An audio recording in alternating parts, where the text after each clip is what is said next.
चॉकलेटी हीरो और woman killer के अलकाबाज से मशहूर लेजेंडरी अदाकार वहीद मुराद की अचानक और पुरअसरार मौत अभी भी एक मुअम्मा है जो हल नहीं हो पाया। बाज़ लोगों का कहना है कि हालात की सितम ज़रीफ़ी से तंग आकर वहीद मुराद ने 23 नवंबर सन 1983 को कराची में अपनी मुंह बोली बहन बेगम मुमताज़ अयूब के घर खुदकुशी की थी।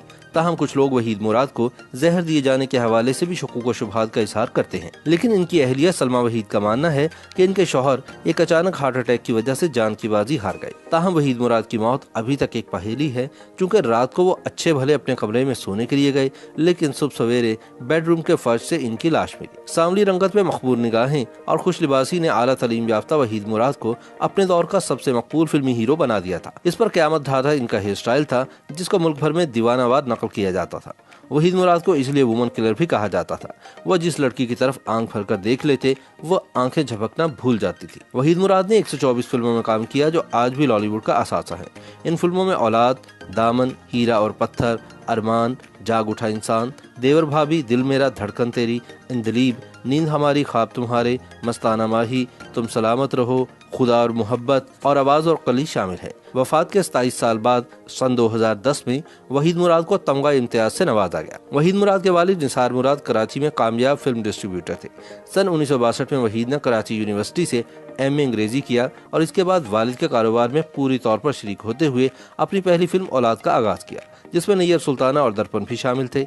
लेकिन इनकी अदाकारी के असल जौहर तब खुलकर सामने आए जब इनके दोस्त परवेज मलिक अमेरिका से फिल्मसाजी का डिप्लोमा लेकर लौटे और इन्होंने वहीद मुराद की फिल्म हीरा और पत्थर की हिदायतकारी के फराइज संभाल लिए। इस फिल्म में वहीद मुराद ने गधा गाड़ी वाले का किरदार अदा किया, जो कि ज़ेबा की मोहब्बत में गिरफ्तार हो जाता है। इस फिल्म को जबरदस्त कामयाबी हासिल हुई और वहीद मुराद को सन 1964 के बेहतरीन अदाकार का निगार अवार्ड दिया गया। बाद में वहीद मुराद, परवेज मलिक, मौसीकार सुहेल राना और गीत निगार मसरूर अनवर की एक ऐसी टीम तैयार हो गई जिसने इंडस्ट्री को पै दर पै कामयाब फिल्में दी। पाकिस्तान की फिल्मी सनत में सन 1960 और सन 1970 की दिहाइयों को बजा तौर पर वहीद मुराद का जमाना करार दिया जा सकता है। अगरचे इस दौर में संतोष, दर्पण, सुधीर, एजाज, हबीब और बाद में मोहम्मद अली और नदीम ने भी अपनी अदाकारी के जौहर दिखाए, लेकिन इनमें से कोई अदाकार भी वो अफसानवी हैसियत ना हासिल कर सका जो वहीद मुराद के हिस्से में आए। वहीद मुराद को ना तो स्टूडियो पहुंचने के लिए कभी बसों और रिक्शों में धक्के खाने पड़े और ना ही काम मांगने के लिए डायरेक्टरों और प्रोड्यूसरों के दर पर हाजिरी देनी पड़ी। वो तो सोने का चम्मच मुंह में लेकर पैदा हुए थे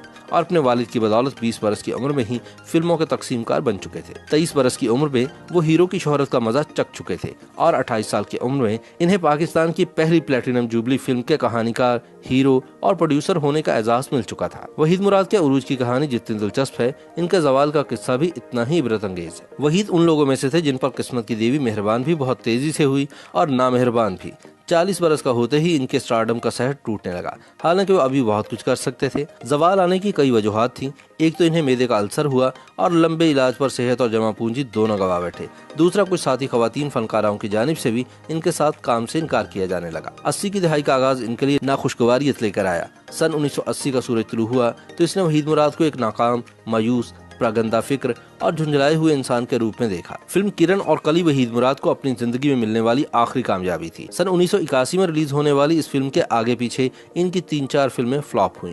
अगले बरस भी इनकी कोई फिल्म कामयाबी हासिल न कर सकी। फिल्मी अखबारों में अब वहीद मुराद के खिलाफ उन सब लोगों ने अपना गुस्सा उगलना शुरू कर दिया था जो इनके साथ माजी में काम कर चुके थे और इनसे नाला थे। वहीद मुराद को अब मोहम्मद अली और नदीम की फिल्मों में साइड रोल मिलने लगे, जो इन्होंने बादल नखास्ता कबूल तो कर लिए, लेकिन दिल ही दिल में कुटते रहे। इन दिनों इनकी शराब नोशी तफरीह तबाह की हदूद से निकलकर अल्कोहलिज्म के दायरे में दाखिल हो गई। 12 सितंबर सन 1983 में लाहौर में रावी रोड पर कार चलाते हुए इनका एक खौफनाक एक्सीडेंट हुआ, जिससे इनके चेहरे पर शदीद चोटें आई।